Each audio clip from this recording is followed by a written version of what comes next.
There's a man standing here behind you, and I want people to understand what he has done for our community, for all of us. Many years ago, we came to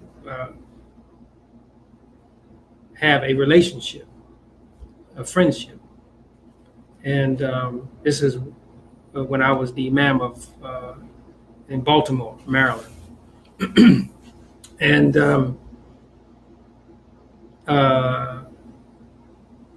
Rafeeq, his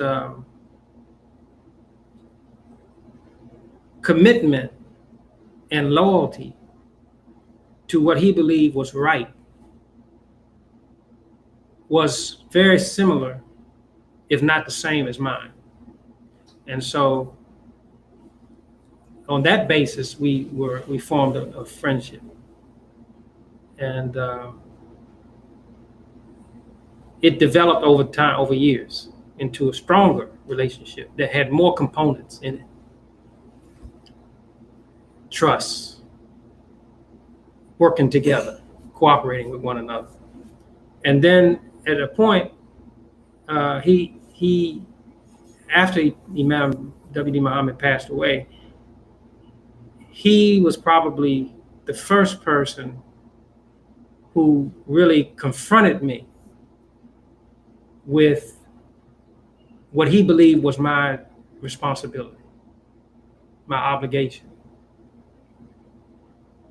to accept leadership for our community. So when people say that I'm making this claim on my own, that, like lightning strike or something hit me, and I all of a sudden make this declaration, that's not true. Brothers like Rafeeq came to me independently and said, in one way or another, you have to accept this responsibility.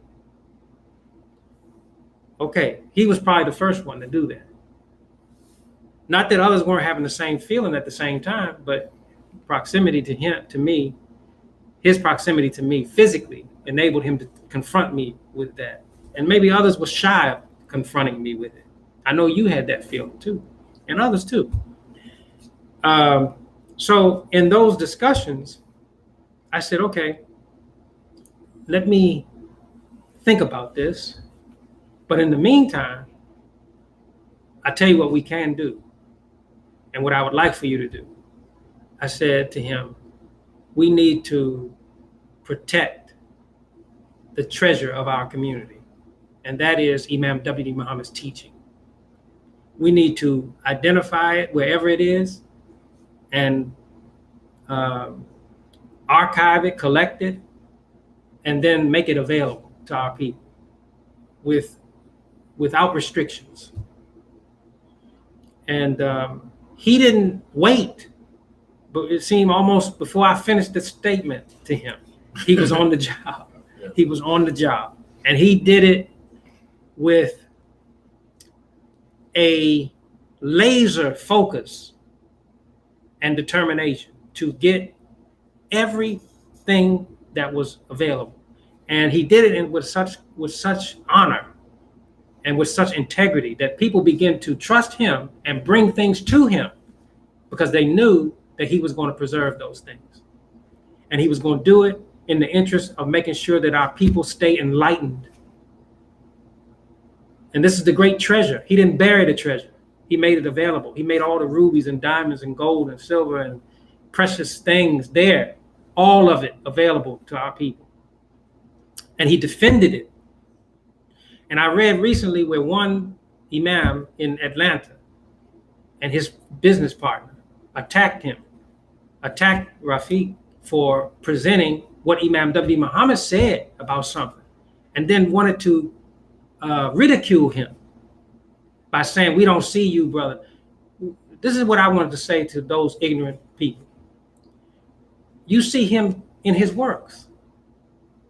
Everything that you look at for information to make your khutbah sound legitimate in terms of a reference to Imam W. Deen Mohammed's leadership, most likely you got it from something that he preserved for you, you ignorant bastard.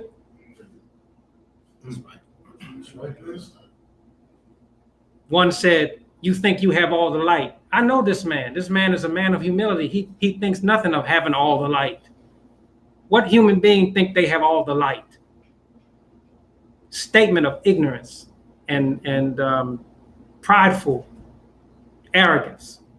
And this is the condition that our people are under. And I have no fear to address it. I have delayed addressing some of these things. But as the situation becomes more critical and severe, and as people continue to trade in lies and misguidance and misrepresentation of Imam W. Muhammad's teaching. I even saw somebody put up something recently that suggested that the Imam said we should never have a leader. Took it all out of context. And the Imam was referring to Muhammad the Prophet, that we should never have a leader that is not consciously associating themselves with Muhammad. That's what he was saying, okay? But this person was presented as if any claim to leadership is not a legitimate claim according to the Imam's teaching. So these are the kind of people that, rhetorically speaking, not literally, I don't mean this statement I'm gonna make literally, I mean it rhetorically, need to disappear, okay? They need to be muzzled, and their influence needs to disappear, because their interest is to confuse us and to confuse or to misrepresent what is clear. And so here's a man who has devoted really his life to making certain that our people have direct and unfettered access to Imam W. Deen Mohammed's teaching from the time he became leader until the time he passed away. More than any of the others. He doesn't put his name on. Most people didn't even know who he was. They just saw Bilalian. Bilalian speaks. That's what they saw. They didn't see his face. His identity was not even concerned. He didn't want his identity out there. He wasn't trying to make money or have some scheme to make it look like he was a librarian or something, you know. Pay me and I'll put these things in the proper place, you know, that kind of thing, you know. He wasn't doing that. He wasn't looking for any commercial. He didn't have any commercial intentions or aspirations with this. It was purely to serve the interests of our people, staying enlightened and in focus.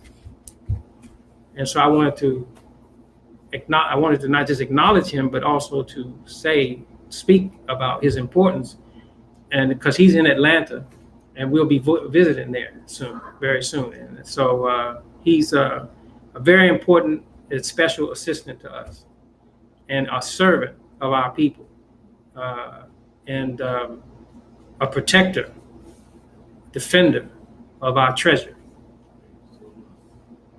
Something came to my mind as you were explaining that, and you know, you and I, we have conversations in private, and I think you recall I shared a couple of clips with you of people discussing the history of the recording medium, or cinema as it's termed.